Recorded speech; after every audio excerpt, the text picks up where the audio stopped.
Hello, जय हिंद, नमस्कार, वंदे मातरम। साथियों, मैं नितिन गुप्ता एक बार फिर से आप सभी का स्वागत करता हूं आपके अपने शिक्षक भर्ती चैनल गुरुकुल इंडिया पर। तो साथियों, आज फिर से लेकर आया हूं आपके लिए ईवीएस एनसीईआरटी नोट्स की जो हमारी सीरीज चल रही है उसका क्या है पार्ट 5। क्या पार्ट 5? इससे पहले हमने 4 पार्ट कंप्लीट कर लिए हैं। क्या है 4 पार्ट कंप्लीट कर लिए जो आपकी ईवीएस नोट्स सीरीज चल रही है। जी हाँ, नोट्स सीरीज। आपको ये पढ़ने के बाद में कुछ भी पढ़ने की ज़रूरत नहीं पड़ेगी, बिल्कुल भी। ठीक है, इसमें जो है सारे पॉइंट आपको यहाँ पर लेके आए गए हैं। आपकी जो आपकी एनसीईआरटी की बुक होती हैं आपकी 3, 4, 5 की, ठीक है, वो यहाँ पर आपको कलेक्ट करके जो है लाया गया है। ठीक है, जो साथ ही इस सीरीज से रेगुलर जुड़े हुए हैं उनको पता होगा कि को इस चैनल पर क्या कराया जा रहा है। ठीक है, तो जो साथी चैनल पर पहली बार जुड़ रहे हैं, पहली बार आए हैं, तो चैनल को सब्सक्राइब कर लेंगे। क्या कर लेंगे? चैनल को सब्सक्राइब कर लेंगे और बेल आइकन को भी प्रेस कर लेंगे, जिससे क्या होगा कि इस चैनल पर कोई भी वीडियो आती है तो उसका नोटिफिकेशन आप तक तुरंत पहुंच सके। ठीक है, चलिए स्टार्ट करते हैं। देखिए, रिक्वेस्ट यही रहती है कि अगर आपको वीडियो अच्छी लगती है, आपको इससे थोड़ा सा भी जो है आपको फ़ायदा महसूस होता है, तो आपको क्या करना है, वीडियो को लाइक कर देना है। क्या कर देना? वीडियो को लाइक कर देना है और अपने सभी साथियों तक एक बार शेयर कर देना है। ठीक है, क्या है, शेयर कर देना है, क्योंकि आपके लिए बहुत ज़्यादा मेहनत करी जा रही है। ठीक है, चलिए, क्योंकि अब की बार सीटेट में अच्छा स्कोर करना है, तो बिल्कुल देखिए। चलिए देखिए, एक बार देखिए पेन पेपर अपने साथ जरूर रख लेंगे। इन चीज़ जो मैं पॉइंट करा रहा हूँ इनको नोट करते हुए जरूर चलना है। ठीक है, चलिए। तो इससे पहले हमने 4 पार्ट कर लिए हैं। जिन साथियों ने नहीं देखे वो जाकर क्या है प्ले लिस्ट में देख लेंगे। ठीक है, चल। तो देखिए पॉइंट हमारा है कि खेत में खुंटी का इस्तेमाल मिट्टी को क्या करते हैं, नरम। देखिए मैं डायरेक्ट पॉइंट लिया है। ठीक है, डायरेक्ट पॉइंट लिया है। तो देखिए क्वेश्चन आ जाए कि खेत में खुंटी का इस्तेमाल किस लिए किया जाता है, तो मिट्टी को नरम बनाने के लिए। क्या है? मिट्टी को नरम बनाने के लिए। ठीक है, चलिए बात करते हैं अगले पॉइंट की। कर्नाटक में क्या, देखिए, बेलबनिका में प्याज सबसे ज़्यादा उगाई जाती है। तो क्वेश्चन आ जाए कि सबसे ज़्यादा प्याज जो है कहाँ उगाई जाती है, तो आप कहने वाले हैं कर्नाटक के बेलबनिका जगह पर जो है सबसे ज़्यादा प्याज जो है उगाई जाती है। ठीक है, क्वेश्चन कैसे भी पूछ ले, देखिए डायरेक्ट पॉइंट लिए मैंने। और जैसे होता है सत्य कथन बताइए, असत्य कथन बताइए, तो उसमें आपको डायरेक्ट यही पॉइंट आपको देखने को मिल जाएंगे। ठीक है, चलिए अगले पॉइंट की हम चर्चा करते हैं। तो अगला पॉइंट है प्याज, देखिए कौन से माह में आपकी बोई जाती है, तो आप बताने वाले हैं जुलाई माह में। ठीक है, क्वेश्चन देखिए ऐसे भी आ जाता है। ठीक है, कि जो है कोई भी देखिए एक फसल दे रखेगा, पूछ लेगा कि यह कौन से माह में जो है बोई जाती है तथा काटी जाती है। ठीक है, सारे क्वेश्चन मैं कराने वाला हूँ एनसीईआरटी वाले। ठीक है, बिल्कुल घबराने की कोई भी ज़रूरत नहीं है, बिल्कुल चैनल पर बने रहना है। और जितनी भी मैं ये करा रहा हूँ वीडियो ईवीएस की, वो ध्यान से समझते हुए चलना है। ठीक है, चलिए। तो प्याज बिल्कुल जुलाई माह में बोई जाती है, ये आपको याद रखना है। बात करने वाले हैं अगले पॉइंट की कि बैल, देखिए बैल को क्या है, बैल जो है कुर्गे को खींचते हैं। क्या है, कुर्गे को खींचते जाएंगे और बीज डालते जाएंगे। ठीक है, तो बीज डालने से देखिए आप क्वेश्चन आ जाए कि कुर्गे क्या होता है, तो कुर्गे जो जो क्या बैल के साथ लगा होता है। ठीक है, उसको देखिए बैल खींचते रहते हैं और क्या है वो बीज जो है जो आपका किसान होता है वो डालता जाता है। ठीक है, बात समझ में आ गई होगी।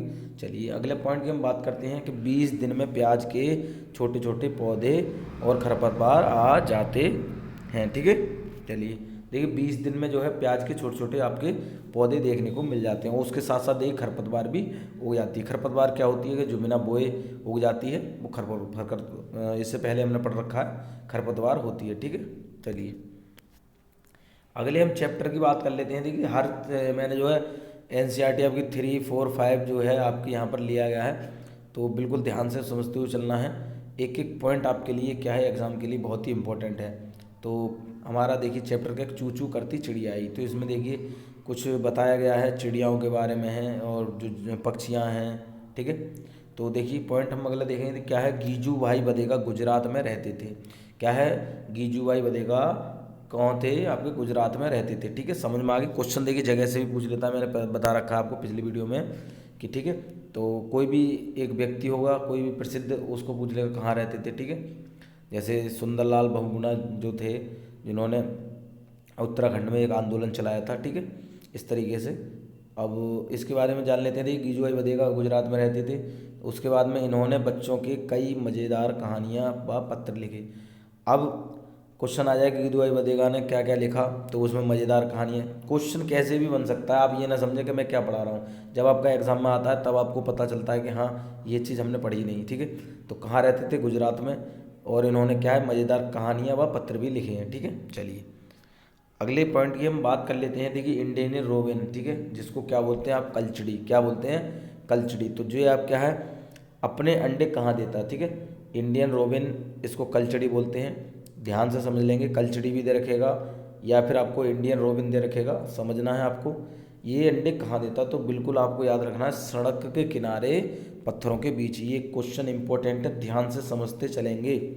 सड़क के किनारे पत्थरों के बीच कौन सा पक्षी अंडे देता है, तो आप बताने वाले हैं इंडियन रोबिन। या इंडियन रोबिन नहीं दे रखेगा तो आपको कलचड़ी दे रखेगा, तो तब भी आपको ऑप्शन लगाना है, ठीक है। चलिए अगले पॉइंट की हम चर्चा करते हैं। तो कह रखा है कि कोयल अंडे कहाँ देती है, तो कोयल बिल्कुल आप समझ रहे हैं कोए के घोंसले में, ठीक है। आप ये ना समझें कि घोंसले जो है कोयल के घोंसले में कोआ देता है, नहीं जी। आपका बताने वाला है कोए के घोंसले में, ठीक है। कोया बनाता है और कोयल जो है उसमें अंडे देती है। कोयल अपना घोंसला नहीं बनाती, ये आप याद रखेंगे। कंफ्यूज आप यहाँ होने वाले हैं कि जो है कोयल कोयल अंडे देने के लिए क्या करती है, घोंसला बनाती है, ठीक है। ये आप गलत लगाने वाले हैं। कोयल जो है अपना घोंसला नहीं बनाती है, कौन बनाता है, कौवा बनाता है। कोयल जो है कोए के घोंसले में अपने अंडे देती है, समझ गएंगे बात आप। चलिए पॉइंट अगले की हम चर्चा कर लेते हैं। तो पॉइंट क्या है कि कौवा अपने अंडों के साथ कोयल के अंडों को भी सेजता है। देखिए कौवा जब क्या है घोंसला तैयार कर लेता है, क्या है घोंसला तैयार कर लेता है, तो उसमें क्या है कोयल क्या है इसमें अंडे दे देती है, क्या है अंडे दे देती है, कोयल क्या देती है इसमें अंडे, ठीक है। ये घोंसला बनाया इसमें अंडे दे देगी। और क्या है पहले इसमें क्या है, पहले कोए जो कोआ है नर कोआ है वो अंडे दे देती, तो उसके साथ साथ क्या है कोयल के अंडे भी वह जो है पालता रहता है, ठीक है। तो कौवा अपने अंडों के साथ साथ कोयल के अंडों को भी सेजता है, ठीक है। पेड़ की ऊंची डाली पर घोंसला बनाता है कौन, कौवा, ठीक है। कौन बनाता है, कौवा। ये क्वेश्चन आपका आया हुआ है, ठीक है। तो पेड़ की डाली पर, देखिए पेड़ की ऊंची डाली पर कौन बनाता है, कौवा बनाता है। और पेड़ की सबसे ऊंची डाली, इसमें देखिए ऊंची और सबसे ऊंची, ये आप समझ लेंगे। यहाँ अगर सबसे ऊंची आ जाए तो सबसे ऊंची पर आप चील लगाएंगे, और ऊंची पर आ जाए तो आपको क्या लगाना है, कौवा। ये बात समझ लेंगे आप। पेड़ की सबसे ऊंची डाली पर घोंसला कौन बनाता है, तो चील लगाने वाले हैं। और पेड़ की ऊंची डाली पर कौन घोंसला बनाता है, तो कौवा। दोनों में अंतर समझ गए आप। चलिए देखिए वीडियो अच्छी लग रही है तो वीडियो को एक बार शेयर कर देंगे, क्या कर देंगे, शेयर कर देंगे अपने सभी साथियों के साथ, क्योंकि सीटेट यहाँ पर बेहतर स्कोर आपका होने वाला है इस चैनल पर, ठीक है। बिल्कुल एग्जैक्ट वही कंटेंट आपको कराया जाता है जो एग्ज़ाम में आता है, ठीक है। पढ़ो वही जो एग्जाम में आए, ठीक है। फालतू की कुछ भी पढ़ने की ज़रूरत नहीं है, इतना समय नहीं रहता है आपको कि जो है इधर उधर की आप जो है चीज़ें पढ़ने वाले हैं, ठीक है। उसको नहीं पढ़ना है, बिल्कुल ध्यान से स्थायी रूप से इस चीज़ को समझते हुए चलना है जो इस चैनल पर कराई जा रही है, ठीक है। आपका सीटेट में बेस्ट स्कोर होने वाला है, ठीक है। क्योंकि पिछली बार भी हमने जो है स्टूडेंट को क्या है ये सीरीज कराई थी, कुछ क्वेश्चन कराए थे, उनमें से कोई पेपर उनका फंस गया था, ठीक है। चलिए पक्षी घोंसला क्यों बनाते हैं, तो बिल्कुल आपको पता है अंडे देने के लिए, ठीक है। क्या है, अंडे देने के लिए बात करने वाले हैं। देखिए नोट की इसको तैयार रखेंगे। जब अंडे फूट जाते हैं और बच्चे बड़े हो जाते हैं तो वे घोंसला छोड़ देते हैं, ठीक है।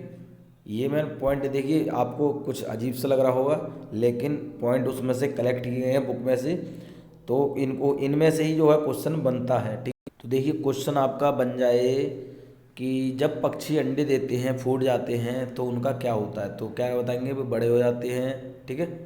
और वह क्या करते हैं, घोंसले को छोड़ देते हैं, ठीक। क्वेश्चन कैसे भी घुमा के पूछ सकता है, आपको सारी चीज़ बिल्कुल आपको क्या है तैयार रहना है, ठीक है। चलिए अगले हम पॉइंट की चर्चा करते हैं। तो अगला पॉइंट आपका क्या दे रखा है कि कौन सा पक्षी कैक्टस के कांटों के बीच या मेहंदी की मेड़ में घोंसला बनाता है। ये क्वेश्चन आपका पूछा जाता है। सारे क्वेश्चन इंपॉर्टेंट हैं जो आपके लिए लाए गए हैं, सारे क्वेश्चन, ठीक है। तो ध्यान से बिल्कुल समझते हुए चलेंगे।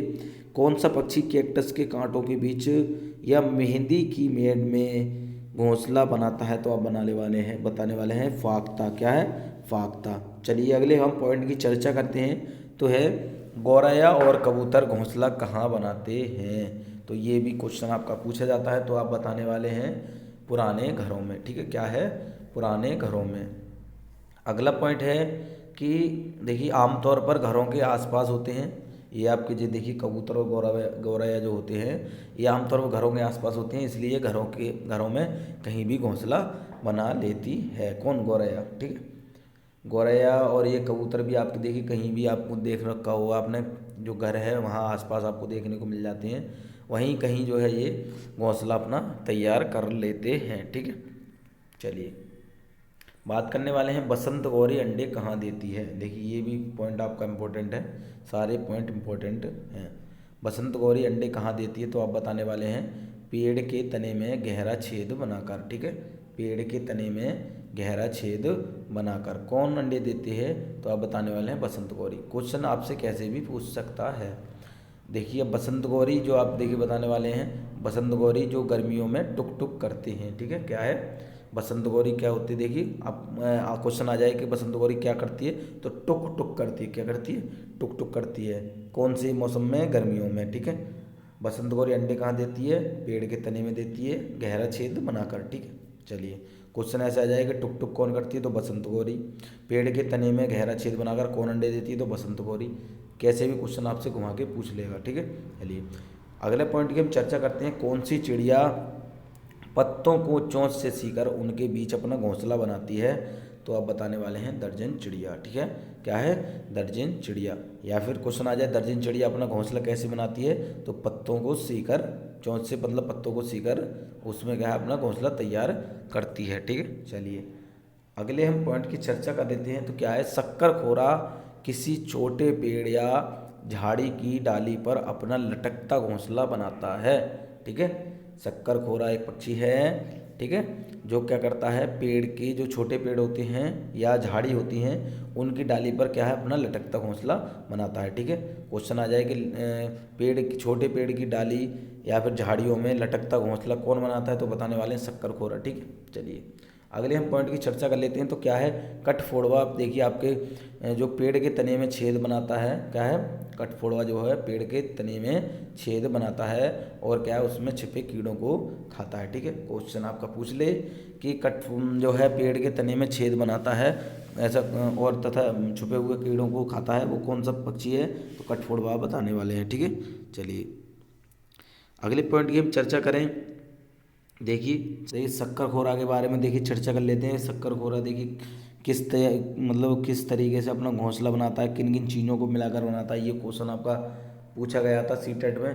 तो तैयार देखिए, शक्करखोरा का घोंसला बाल, बारीक घास, पतली टहनियाँ, सूखे पत्ते, रुई, पेड़ की छाल के टुकड़े और कपड़ों के चीथड़ों से बना होता है। किसका किसका घोंसला, आपका शक्करखोरा का, ठीक है। कभी कभी इसमें क्या है, मकड़ी के जाले भी आपको देखने को मिल जाते हैं, ठीक है।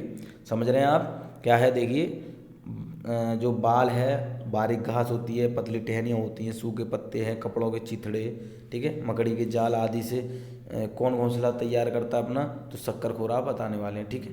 चलिए अगले हम देखिए यहाँ नोट है, इसको तैयार आप समझ लेंगे कि नर वीवर पक्षी अपने अपने घोंसले बनाते हैं। कौन, नर वीवर पक्षी, और मादा वीवर उन सभी घोंसलों को देखती है, उनमें से जो उन्हें अच्छा लगता है उनमें ही वह अंडे देती है, ठीक है। समझ रहे हैं आप कि आप क्वेश्चन आ जाए कि मादा वीवर अंडे कहाँ देती है या कैसे तैयार करते हैं, तो नर वीवर उनके क्या घोंसले तैयार करते हैं और मादा वीवर केवल उन्हीं में अंडे देती है जो वह अच्छा लगता है, ठीक है। चलिए अब हम अगले देखिए चैप्टर है, इसमें देखिए 2 पॉइंट आपको देखने को मिल जाते हैं कि मुंबई में मुंबा नामक एक देवी का मंदिर है, ठीक है। क्वेश्चन आ जाए मुंबा नामक स्थान कहाँ है, तो आप बताने वाले मुंबई में, ठीक है। यह एक देवी का मंदिर है, कौन सा, मुंबा। यह मंदिर इतना प्रसिद्ध है इसी कारण मुंबई शहर का नाम पड़ा, ठीक है। आपने ये पढ़ नहीं रखा होगा, मैं ये बिल्कुल आशा कर रहा हूँ आपने नहीं पढ़ रखा होगा, तो सारी चीज़ें हैं आपको बिल्कुल इम्पोर्टेंट देखने को मिलने वाली हैं, तो बिल्कुल समझते हुए चलेंगे। मुंबई में मुंबा नाम की एक देवी हैं, ठीक है, इनका एक मंदिर है। इस मंदिर के नाम का क्या है, यह इतना प्रसिद्ध है कि इन्हीं के नाम पर क्या है यहाँ शहर है इसका मुंबई पड़ गया। ठीक है, चलिए अगला हम पॉइंट देखते हैं कि यहाँ किस, देखिए सबसे ज़्यादा क्या है, यहाँ की भेलपूरी बहुत प्रसिद्ध है। ठीक है, क्वेश्चन आ जाए कि सबसे ज़्यादा भेलपूरी कहाँ प्रसिद्ध है, तो आप बताने वाले मुंबई में। ठीक है, चलिए अगले हम चैप्टर की चर्चा करते हैं। देखिए क्या है कि पानी कहाँ है, कहीं ज़्यादा कहीं कम। ठीक है, इसमें थोड़ा थोड़ा हम जान लेते हैं कि कहाँ पर पानी की समस्याओं को लेकर देखिए क्वेश्चन आपका यहाँ पर पार्ट है। ठीक है, तो नालमंडा कहाँ पर स्थित, देखिए मैंने आपको बताया है कि जो है आपका क्वेश्चन पूछा जाता है स्थान से, तो आप बताने वाले हैं नालमंडा कहाँ स्थित है, तो आप बताने वाले हैं आंध्र प्रदेश में। कहाँ है, आंध्र प्रदेश में। ठीक है, अब बात कर रहे हैं कि देखिए अगला पॉइंट कि होलकुंडी कहाँ पर है, तो आप बताने वाले हैं कर्नाटक में। कहाँ है, कर्नाटक में। चलिए अगले हम पॉइंट की चर्चा करें तो क्या है, देखिए होलकुंडी में बच्चों की पंचायत को क्या कहा जाता है, ये क्वेश्चन आपका पूछा जाता है भीमा संघ से कि होलकुंडी में, होलकुड़ी है वैसे तो देखिए, तो होलकुड़ी में बच्चों की पंचायत को क्या कहा जाता है। कभी कभी देखिए बिंदी भी लगा देगा तो आप कंफ्यूज नहीं होंगे, होलकुड़ी भी आपको कोई भी दिक्कत नहीं है। ठीक है, तो भीमा संघ कहा जाता है उसकी पंचायत को, बच्चों की पंचायत है। क्वेश्चन आया हो, देखिए नाम भी नहीं दे रखेगा तो पूछ ले बच्चों की पंचायत को क्या कहते हैं, भीमा संघ कहते हैं। ठीक है, चलिए अगले हम पॉइंट की चर्चा करें तो क्या है, देखिए पॉइंट अगला कि पानी की टंकी को साफ करने का कदम किसने उठाया। अब जिन साथियों ने नहीं पढ़ा हुआ तो क्या है, डायरेक्ट क्वेश्चन आपने पढ़ रखा है तो आप जो है नहीं सीख पाएंगे। ठीक है, पहले आप नोट्स तैयार जो करेंगे, जो आपको पढ़ा रहा हूँ, आपने अगर नोट्स प्रिपेयर कर लिए, तैयार कर लिए जो मैं पढ़ा रहा हूँ, तो आप जो है चुटकियों में क्या है क्वेश्चन को करने वाले हैं। क्वेश्चनों की सीरीज भी मैं लेके आने वाला हूँ, परेशान ना होंगे। ठीक है, अगर आपने ये कंप्लीट कर ली तो आप बेहतर स्कोर करने वाले हैं ईवीएस में। भीमा संघ के बच्चों ने, ठीक है, क्या है, टंकी को साफ करने का कदम किसने उठाया, तो आप बताने वाले हैं भीमा संघ के बच्चों ने। अगले पॉइंट की हम चर्चा करें, क्या है, आंध्र प्रदेश के नालमंडा जिले में पानी कम है। ठीक है, क्वेश्चन आ जाए कि उत्तर प्रदेश के किस जिले में पानी कम है, तो आप बताने वाले हैं नालमंडा जिले में। ठीक है, क्या है, नालमंडा जिले में। इसलिए यहाँ क्या है, मेहमानों को कोल्ड ड्रिंक दी जाती है। ठीक है, क्वेश्चन आ जाए कि उत्तर प्रदेश का ऐसा कौन सा जिला है जहाँ मेहमानों को कोल्ड ड्रिंक दी जाती है, तो आप बताने वाले हैं नालमंडा। ठीक है, ऐसा कौन सा, मतलब जो है देखिए आंध्र प्रदेश है, मैं उत्तर प्रदेश पढ़ रहा हूँ, आप समझते चलेंगे। आंध्र प्रदेश के